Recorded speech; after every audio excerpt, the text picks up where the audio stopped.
Good day, everyone. Welcome to another episode of the Governance and Policy Podcast by the Adam Smith Centre, Singapore's first and only organization promoting pro-market values. The aim of this podcast is educational and to underpin the importance of economics, public policy ideas, and the humanities in general. I'm Colin, and I'll be the host for today's General Election Special. We're joined by two speakers. The first is Bryan Cheang, founder of the Adam Smith Centre, and whose academic interests are found within politics, philosophy, and economics. The second is Donovan Choy, a research fellow and a policy analyst at the Adam Smith Centre. Both Bryan and Donovan are co-authors of a forthcoming book entitled Liberalism Unveiled, Forging a New Third Way in Singapore. The book offers a fresh classical liberal perspective into the Singapore political discourse. On today's podcast, Bryan and Donovan will speak on the various socio-economic policies debated in Singapore's general election 2020. Bryan and Donovan, welcome to the podcast. Thanks for hosting us, Colin, and thanks for everyone for listening. Right. So let's begin with a question about neoliberalism. So the detractors of neoliberalism have often criticized the ruling People's Action Party for its hardline pro-economy policies that often come at the expense of social welfare. So the first question is, has the government done enough for social welfare in previous terms? Yeah, it's a good question. And particularly so because the Singapore government is often seen as a very uncaring and very non-compassionate government bureaucracy, because it's among one of the lowest welfare giving countries, developed countries, right? So I think when talking about social welfare in the context of Singapore, first of all, it's worth distinguishing between two types of welfare. The first is what most people think of when they think of welfare, which is cash checks, right? You go to a government bureau, you fill out a couple of forms. If they determine that you are unemployed, they're just going to give you a cash check and on your way. So that kind of welfare in Singapore is very, very minimal. Whereas the other kind of welfare, which is a more, what some academics have taken to calling a more productivist form of welfare, right? Where it's tied, where the government will give you a small stipend, but it's tied to the condition that you're working. Now, the Singapore government has more on that type of welfare, right? And I think it reflects the government's very market-oriented approach, right? That people should be responsible for yourself. You shouldn't expect a free handout. And I think this impression that many people have about the Singapore government, that they're uncaring, that they don't give a shit about the poor people, is just untrue. So if you study social welfare in Singapore, you will know that there are a huge variety of social welfare schemes, right? Most notably the ComCare schemes, and this is under the MSF, right? And under the ComCare, they have all kinds of schemes for kindergarten for students. They have work support schemes for people who are earning wages below a certain level. The popular one is called the Workfare Income Supplement, right? If you're living in a property value of below a certain value, and you're above 35, and you're determined that they'll give you a small stipend, and then this stipend increases as you get older and you continue to work. But the key point is that many of the social welfare schemes by the Singapore government is contingent on the fact that you are continue to work, right? So if you were to lose your job, most likely the stipend will go along, the welfare will go along with it. And that is true for even the kindergarten schemes as well, right? That they give to parents. If only the parents are working, then you will be entitled to that welfare. So yeah, I think that there's too many to mention, right? But there is a lot of welfare schemes for sure in Singapore.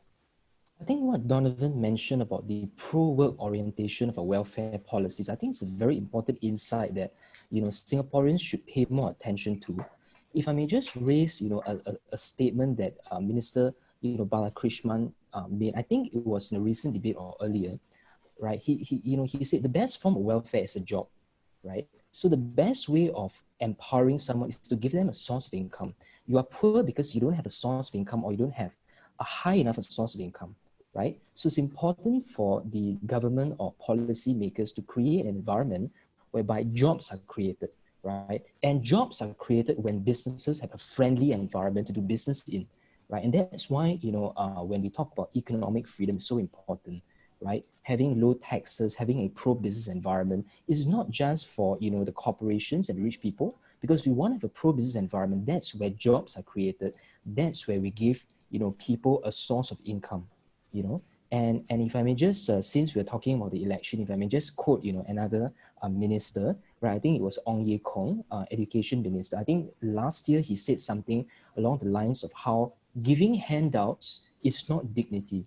We are not dignifying people when we are allowing them to continually receive welfare. It's only when we give them self-reliance, right? And self-reliance is not just this idea of, like you just fend for yourself and, like no one's going to come and help you. No, it's about, being able to, find a job, work in a job, right? And create income for yourself, right? People do not feel good being dependent on others. People have a sense of, satisfaction and happiness when they find work, when they produce value for society, when they're able to, in a sense, bring home the bacon, right, for their family, right? So I think that's where we're coming from. It's not about how, we don't care about poor people, right? We actually want to empower people to feel a sense of dignity through their work. And I think that's where we're coming from. Yeah. And I think in social welfare discussions in Singapore, right, it's worth noting that the Singapore government is notorious for not defining an official poverty line, right? So what some academics have taken to doing is that they take so one of the ComCare schemes, right? There's a welfare scheme called the Public Assistance Scheme. This is the most stringent, one of the most stringent schemes. Okay, you have to be you have to be an elderly person receiving below a certain CPF wage. You have to prove that your kids are not able to support you, and then you have to prove that you are unable to work. Then, if and only then, all these conditions are fulfilled, then you qualify for the public assistance scheme. So what some economists have done is that they take this as a proxy for how many people are living in poverty in Singapore. And last I checked, I think something like maybe 4,000 people are on this scheme in Singapore, right? And I think that's miraculous, right? Because if you look at any other developed country, 4,000 is a drop in the ocean. It's so minute, right? And of course, I don't want to come off as if like I don't care about these 4,000 people, right? 4,000 is still 4,000 too many, right? But the fact of the matter is the welfare system in Singapore, and there's a whole other bunch of racial welfare groups like Mendaki and SINDA and CDEC, right? All these welfare groups are very, very decentralized. And the way to qualify for welfare is very, very means tested. It's a very foreign concept for how most people think of welfare when they think of it in the Western context, where they have huge welfare states, bloated bureaucracies. That's right. And when And it's I think just that's bleeding the where they use taxpayer dry. like they call it universal welfare, right? So we have Yep. welfare in Singapore, but as Donovan mentioned, it's means tested, right? So it's not like everyone can get something, right? So Yep. but in a Western context, welfare is more of a universal entitlement. As long as Yep. you are a citizen, you feel, or it is stated that you are entitled to receive something, right? Yep. So I Yep. think that's where we have some concern about, right? And in fact, I think we've been talking about poverty. We should also not just think about poverty, but the issue of mobility, right? You can be poor today, but will you remain poor in 5 years' time and in 10 years' time, right? We need to construct a system that allows people to climb up, right? And actually, if I may just make reference to the book that we are publishing, in one of the chapters, we actually, produce some statistics, right? Which I have to say not a lot of people do in many of the books. So we produce that to show that actually, if you count the average median household income of the bottom 10% and you compare it with the top 10%, over the last 5 to 10 years, the poor in Singapore have gotten richer much faster than the rich have gotten rich. Yeah, and that is data driven, and is actually in the book. Fascinating insight. Perhaps we could switch to the opposition for a bit. So the Workers' Party has been described as taking PAP policies as a reference point and taking a half step to the left. So what do you make of WP's economic policies, and will their, how do you think their advocacy for increasing labor income will pan out?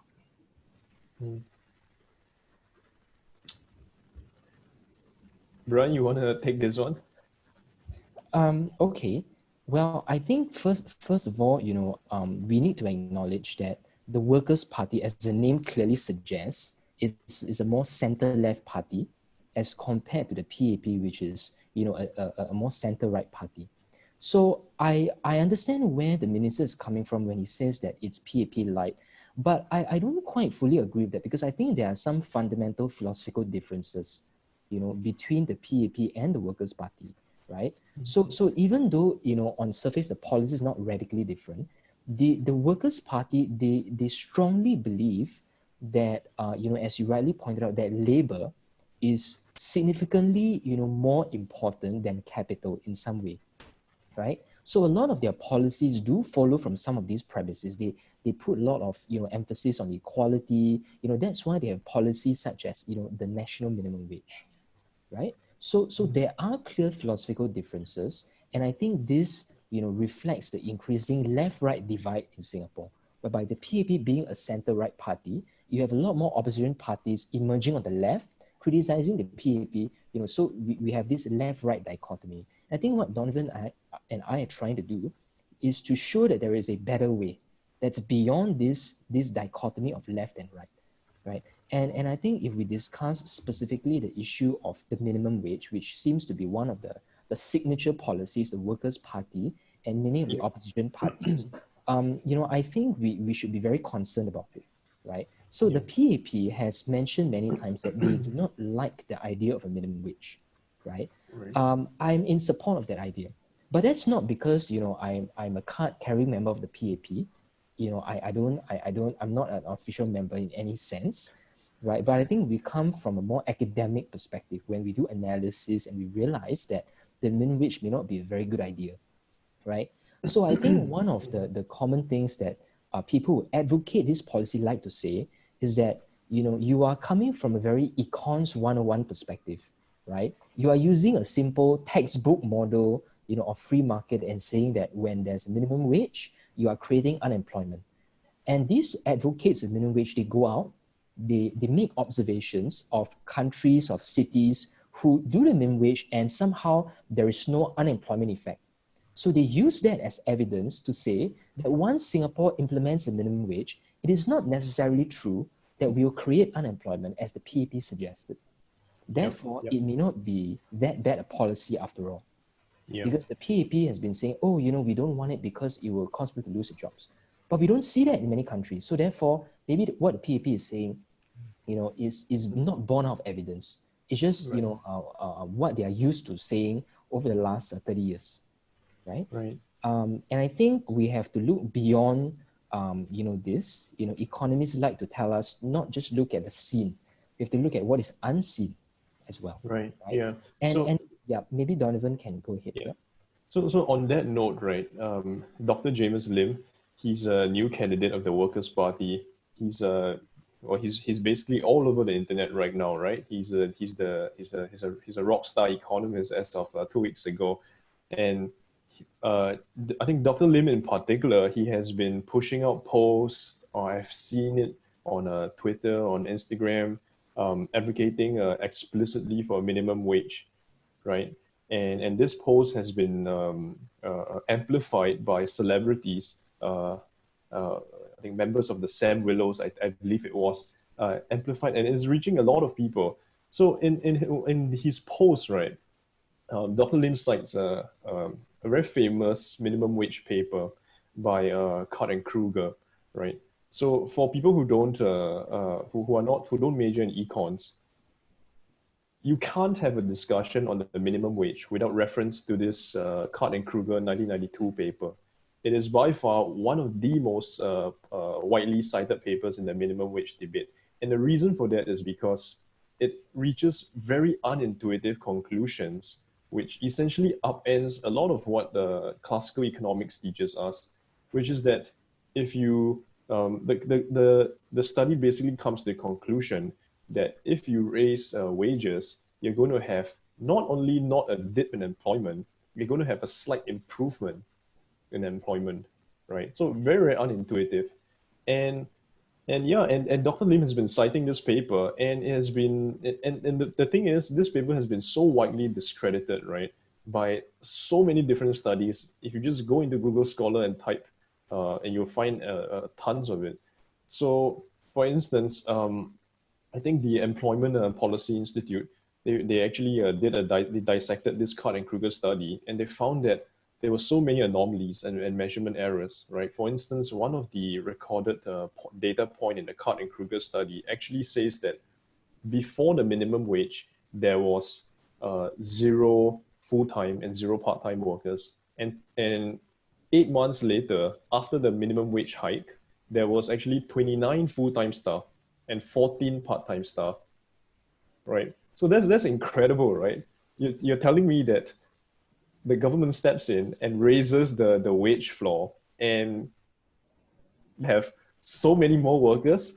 So and also, and I think there are other economists that have tried to replicate the study. The famous one being David Newmark and William Washner, right? And they have found that they don't reach the same conclusions as Card and Krueger. And so I think it's unfortunate that that he paints this consensus, like that the minimum wage is proven by evidence and it works. When in actual fact, if anyone digs even superficially into the literature, you'll find that is not true. And the other thing is that the PAP has long conceded on the minimum wage debate, right? I think the motivating force behind a lot of minimum wage proponents is that a lot of these workers, their jobs are susceptible to being automated, right? And also, and on top of that, they're making very little wages, maybe close to just barely above subsistence. And I acknowledge that, right? I think that's a serious concern. We should take that concern into consideration, right? And the PAP has done just that. They have implemented the progressive wage model going back to, I believe it was like 2010, 2011. And so the progressive wage model, for those who are not familiar with it, it's like a hybrid ground between a minimum wage and not giving any form of a wage floor at all. So it essentially says that, okay, we recognize your vulnerability. We'll pay you a small stipend if you're in a certain targeted industries, but on the condition that you go for reskilling, you go for upskilling, right? So for example, cleaners, they have to go for classes and lessons to learn how to use motorized cleaning equipment. And again, you see a very, very consistent pattern in a lot of the PAP's economic policies, and that is that it reflects the philosophy that you need to take care of yourself, and we are not here, the government is not here to take care of you. The government is not your daddy, right? We're here to help you, but insofar as only you're willing to help yourself. So it's a very market-oriented approach. It's an approach that recognizes the vulnerabilities of people, and yet at the same time doesn't just abandon economic principles as if you could just snap your fingers and money is going to come out of the air, right? So yeah, I think the progressive wage model is, as far as I know, it has been very, very successful. It has been implemented in 3 different job sectors. And yeah, so it just puzzles me, I think, when Dr. Lim goes on and off about how it's time for the minimum wage, and he just completely neglects this whole progressive wage model. Yeah. And in fact, to build on that, first of all, I'm actually happy that we have, an economist who's receiving some attention, right? Dr. James Lip, he's trained as an economist. So I think it is good because we want our policy discourse to be by academic research. So to the extent that he is trying to bring his background into the fore, I think that's a good thing, right? But definitely I'm very concerned with some of his economic reasoning, which I don't think is really that strong from the way he presents it, right? And so we can talk about the data all we want. We can talk about this study and that study. But one of the most fundamental laws of economics is that incentives matter, right? Incentives matter means that, when an action is more costly, people will do less of it. When an action is more rewarding, they will do more of it. right? So when the government puts on a minimum wage, you can't escape the fact that it is going to make labor cost more for the employer. Right. So Right. even if the employer does not fire the worker immediately, right, the cost is still present and you cannot escape that, right? And the employer is still a rational individual who want to minimize his cost, right? So if he's not going to fire the worker, he may do other things to minimize his cost. He might cut, the non-monetary benefits, right? He might shrink the working hours of the worker, right? Fine, if I have to pay you more per hour, then I'll just reduce the number of hours that you have to work for me, right? And sometimes they may even speed up the process of automation, right? To replace the worker with a machine so that I don't even have to pay this guy, right, as much as the minimum wage expects me to, right? So if we are concerned about automation and workers not being able to sustain their livelihoods, then actually the minimum wage is going to speed up this automation, which you say you are so afraid of. Incentives matter. That's a fundamental law of economics. You cannot escape that. And you can bring up different studies, but you cannot just simply refute the law of economics just like that, just by bringing up random observations. Yeah. So I think very typically, right, someone would, I mean, I agree with everything that Bryan said. And very typically, your response you're going to get hit with immediately is that you economists, all you care about is money. All you care about is efficiency, right?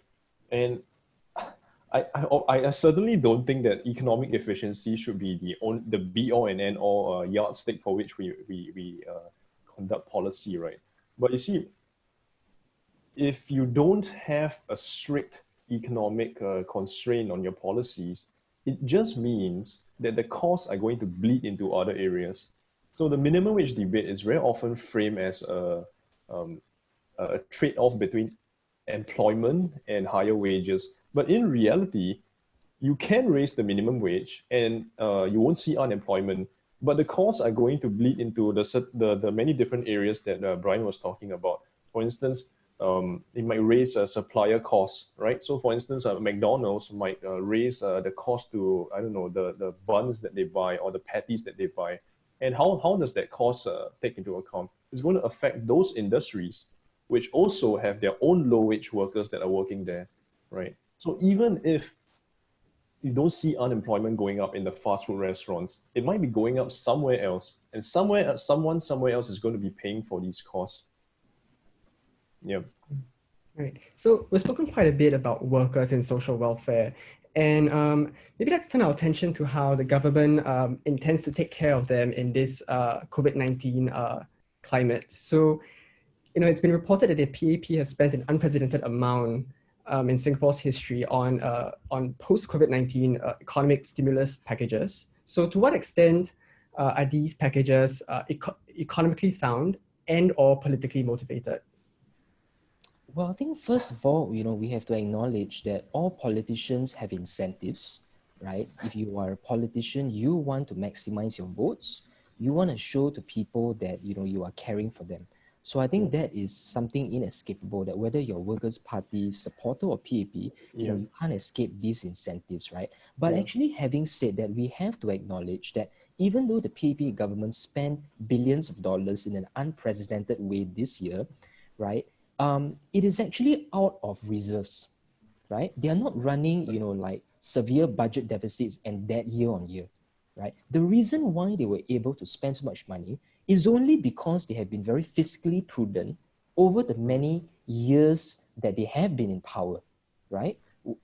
Singapore is one of the few countries which actually has, a balanced budget constitutional requirement, right? Whereby the government is obligated by law to balance its budget and to not fall into deficits and constant debt accumulation.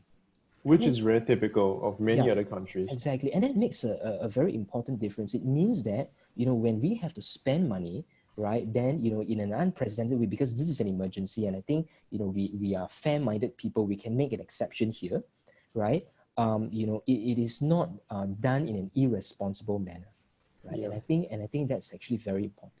And if you look at the measures that the PAP government has given out, we need to differentiate between short-term support measures and longer-term measures to grow the economy and to provide opportunities for people, right? So you have short-term measures, right? So for example, $500 support grant, you have, the self-employed relief schemes. These are all short-term things, right? So I think in the short term, it may be justified for the government to provide relief, cash, to people who really need help. But I think we have to look beyond short term and look at the long term. How are you going to ensure you have jobs created?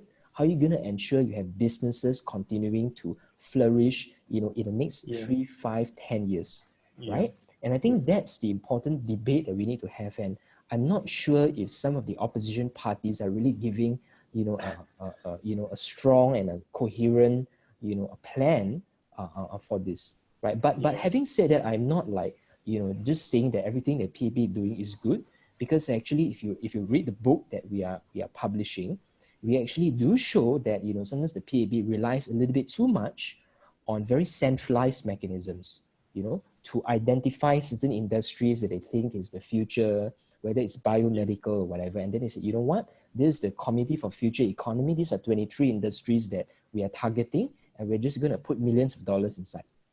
Guess what? This creates, many unintended consequences, especially when, SMEs, right? They're overly dependent on grants. There's nothing wrong with grants, but they may become overly dependent on them, which then creates, some counterproductive effects. Yeah. I think to answer your question, Colin, I think certainly there is a political element involved, right? I mean, I'm sure a lot of the decision driving these huge stimulus packages has a lot to do with the fact that the elections was just around the corner. But I think, like Bryan, I don't necessarily think that this is a criticism of PAP per se. I think it's more a criticism of democratic politics, right? That's right. Whichever government is going to be, whichever government is in the incumbent, they're going to, when elections going to be around the corner, they're going to find ways to incentivize voters to vote for them, right?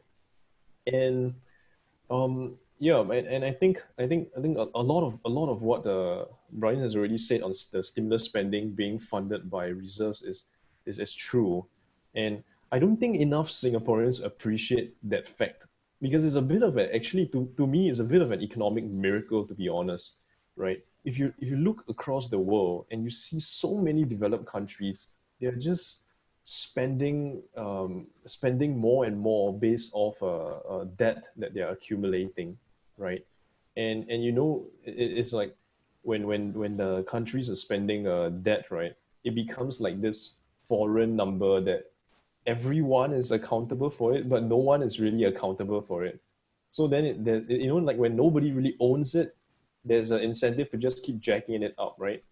And I mean, just think about it in the context of like our own household, right? Like for instance, if say for example I make $5,000 a month, I know that I'm not going to be spending, I should not be spending maybe more than 4,000. I know I need to balance my budgets, right? It's unheard of that I'm going to be racking up a debt of $20,000 a month, because immediately what's going to happen is the credit. But when people think about government spending, suddenly these very common sense economic principles get thrown out the window, and suddenly, government needs to spend more and more, and it's fine to accumulate debt. And I mean, look at the US, right? Look at the debt that they have. I mean, and this debt is just going to be paid off by future generations, right? So the idea that we can just I mean, according to what the school of modern monetary theory economics claims, right? You can just keep funding your country spending off there. I think contrary to a lot of those arguments, is not true at all that it's going to be economically sound strategy. So most parties, including the PAP, have called for the suspension of the GST hike. So this is something that's it's a rather unique issue, because the opposition and the incumbent actually they actually agree on something. So the suspension ranges from a period of 1 to 5 years. So how do you think the suspension of the GST hike will affect our long-term economic outlook?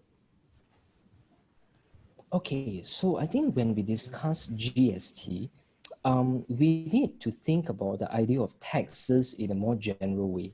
right? So one of the reasons why people say we need to raise the GST is because the government needs to have more sources of revenue to spend on other areas in the Right. future, considering the fact we have aging population and various social needs, right? That's the reason why, we may need, a GST to be increased from 7 to 9%.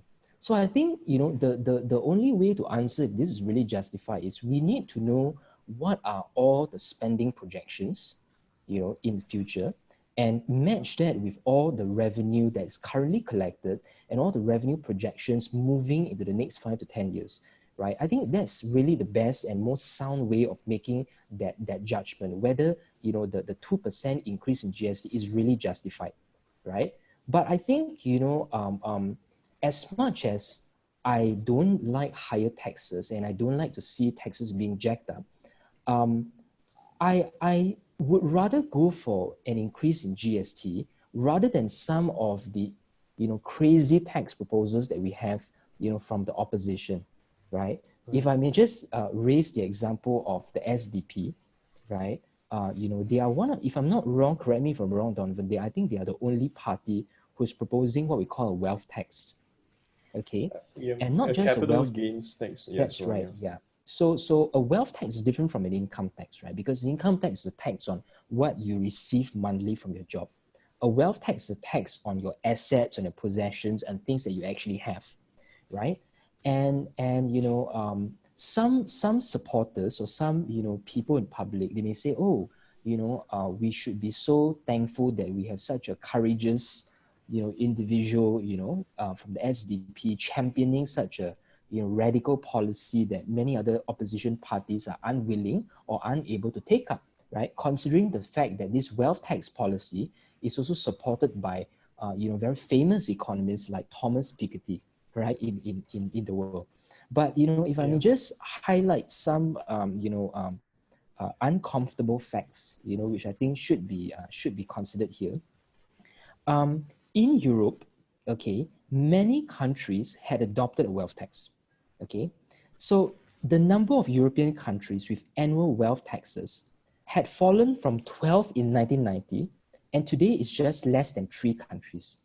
Okay, so this is not a new policy. It's something that many European countries have tried out, but they themselves abandoned it because they realized that after they used it, it's not a very good idea, right? Yeah. So if I may just raise up certain cases, because some of the people in Singapore, they look to Scandinavian countries, right? They say, oh, Scandinavian countries such as Denmark, Finland, or that, they are great examples because they are able to achieve economic growth at the same time as equality, right? They have economic growth and they have a very generous welfare. But if I may just raise up Denmark, Denmark cut its wealth tax rate in 1989 and repealed it altogether in 1997, right? And the next Scandinavian country is Finland, right? And Finland abolished its wealth tax in 2006, right? A reform that was motivated by the fact that the tax had an unfair impact on enterprises and provided many possibilities of tax evasion, right? So this was a report by the European Commission, right? And if I may just end on with the example of Sweden, which is also another famous Scandinavian country that welfare state supporters like to champion. So Sweden actually repealed its wealth tax in 2007 because they realized that it was driving business people out of the country. Okay, and it also affected none other than the founder of IKEA, right, the furniture company, right? He was ran out of the country, right? And analysis by Swedish economists themselves found that the wealth tax revenues were declining as people could, without impunity, evade this wealth tax by taking appropriate measures, right? And they have also abolished the inheritance tax in 2004. So I think when people raise this thing on the wealth tax, and the most foremost economist in Singapore who's propounding that is none other than the academic Donald Low, right, who has written on this in the South China Morning Post. I personally strongly object to his proposals of the wealth tax, and to the extent that opposition parties or even the government is considering this, I think Singaporeans should be very, very concerned, very, very worried about it. Yeah, I think the wealth tax the empirical literature on the wealth tax is very clear that a lot of what Bryan is saying is true. A lot of European countries have really abandoned their wealth taxes, and just think about what that means for if these huge European countries, right, are abandoning their wealth taxes. What does that mean for a country like Singapore, where a lot of your growth and your economic activity is dependent on capital intensive um, investments, right? So, I mean, I feel like a lot of people who are motivated by wealth taxes, right? They have like this hackneyed impression of eating the rich, like we're gonna eat the rich. These people should not be living so lavishly when there are poor people around, and I think it's just a red herring because it just completely ignores the question of how exactly is it that how exactly do we get rich? How do we create wealth for an economy? And more fundamentally, the question: how do we make the people who are least well off among us get richer? So look at even the poorest person in Singapore, right? Even the poorest person in Singapore has a roof over their head. They have access to high quality education and healthcare facilities. You can't say the same for people living in other Southeast Asian countries, right? You can't say the same for the average Indonesian, the average Filipino who has to start working. They can't even afford to go to school, right? So the the answer the question of how do countries get rich and not neglecting economic growth is a very humanitarian question. Although a lot of people seem to just find it convenient to brush it aside and say, oh, you know what, we need to stop thinking about these complex numbers. We need to have welfare redistribution from the rich immediately. And I think that's just that whole mode of thinking is just very misplaced. Right. So, in the interest of time, perhaps the two of you can briefly comment on how the elected government might balance sustainable economic growth with environmental and climate goals. Yeah. Donovan, would you like to take it up since you wrote the chapter Sure. on environment? Sure. Yeah. So again, I think when it comes to environmental policy, right? Singapore's the answers to this question, right, is always very contingent on the circumstances by which Singapore find themselves in. So, I can make this very simple, right? What are some of the biggest driving economic factors in Singapore? Our oil hub, and with the data economy, tech companies as well, right? And both of these industries are some of the most energy intensive industries in the world. So a lot of environmentalists, when they approach climate change topics of climate change, I mean, very typically they will advance arguments like carbon taxes, right?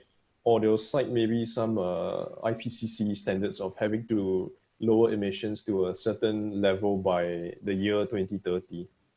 And I think this way of like taking copy pasting what some Western government or rather intergovernment is saying and then just pasting it into the Singapore context without any appreciation or without any concern for how all these industries are going to function, I think that's just a very reckless way of thinking, right? A lot of these, there was a climate rally last year, and then I remember watching the video. I think some of the guys were saying something like, "Can we turn off the lights at Jurong Island or something like that?" Right? Basically, his suggestion was that these are some of the most energy intensive sectors. Why hasn't the government turned off the Jurong Island lights, right? When they keep telling households to conserve electricity. And I guess my question to the activists is, what do you think would happen when you shut that whole sector down? What do you think would happen if you ramp up the carbon tax You have more and poverty. and energy gets more expensive? Yeah, I can tell you there will be many things that will happen, but the very first thing is that people in oil and gas are going to start losing their jobs rapidly, right? And that's going to I think that effect is going to multiply into many other industries that are dependent on energy and cheap energy. And then finally, it will trickle down to households. They're going to start paying more for electricity consumption. So I think the PAP government's approach has been one to climate change has been one of adaptability, right? I think I read this news report of how they were spending $100 billion, if I remember correctly, on how they were going to build future buildings at a higher height, right? So it's a very different kind of approach to what some of these environmentalists favor, right? The environmentalists typically they want to have punitive taxes to reduce industrial activity, whereas the PAP government is saying, hang on a second, if you do that, you're going to wreck the economy. Instead, what we should do is to go with the flow. Okay, climate change is happening. Let's adapt to it, right? Instead of making a U-turn like what a lot of these radical environmentalists would prefer.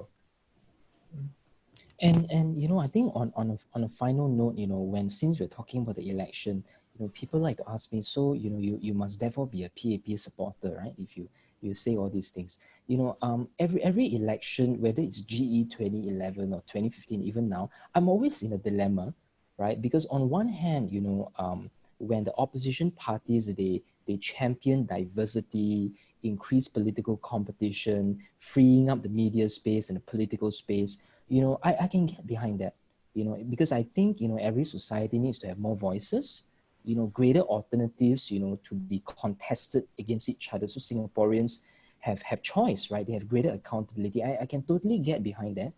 But on the other hand, when, you know, I think about, you know, the economic consequences of many of their policies, you know, I'm concerned. You know, I'm concerned. So, which is why, you know, I wish, you know, there was a party, there was an individual, right, who would champion not only, you know, political freedom and, you know, media choice and diversity, but also sound economic policies, right? Simultaneously, not just one without the other, right? Sound economic policies, right, which maintain a pro-business environment, a pro-market environment, which enriches not only just 1%, but, you know, it creates the benefit for everyone in society to lift themselves up, right? I wish there was, you know, someone really doing this, you know, and that's the reason why we wrote this book, right, which is in the link right below, which you see, you know, how we are charting, you know, a new approach, which we think transcends the available choices that most Singaporeans are faced with every 5 years. Yeah, I think I echo that 100%. So I think, I mean, Bryan and I, we are both classical liberals, right? So we're in a little bit of an echo chamber in this Zoom chat, but I don't want people to think that I'm like this dogmatic PAP supporter. I think there are very good reasons to vote for the Workers' Party or the SDP, right? And mostly for civil policy issues. For instance, LGBT rights. For instance, press freedoms. Right? That's true. I think these are very fundamental freedoms that are worth fighting for. But and the PAP is clearly not making any progress on that front, right? They have held these positions on these issues for a long time, and they don't seem to be showing any sign of relenting on it. So the best bet is that we have opposition parties who claim to be championing this in their policy platforms. But the problem is that these guys are also the ones that are bringing, I think, in my opinion, unsound economic policy proposals. So it's a very difficult trade-off, and I think very fundamentally it speaks to the dilemma in democratic politics, where you have to make choices between party A or party B, and it's going to be a be all and end all kind of victory, right? Whereas classical liberals, they recognize that people want different things, and that's why they're for free markets, because markets allow a diversity of choices to be pursued simultaneously. We recognize that people are going to disagree on very, very fundamentally divisive issues such as gay rights or how big a corporation should be able to grow, right? We recognize that, yes, there are going to be disagreements, and that's why we want to have free markets. That's why we want to have less top-down control, because top-down control inevitably applies across the board rules, and that's not a I don't think that's a way that's a sound approach to recognizing a plurality of choices. Right. So, Bryan and Donovan, it has been a pleasure discussing with you about the socio-economic policies in this upcoming general elections. Thank you for your time and insights. Glad to be here. Thank you very much, Colin, for hosting us. This has been the Governance and Policy Podcast by the Adam Smith Center.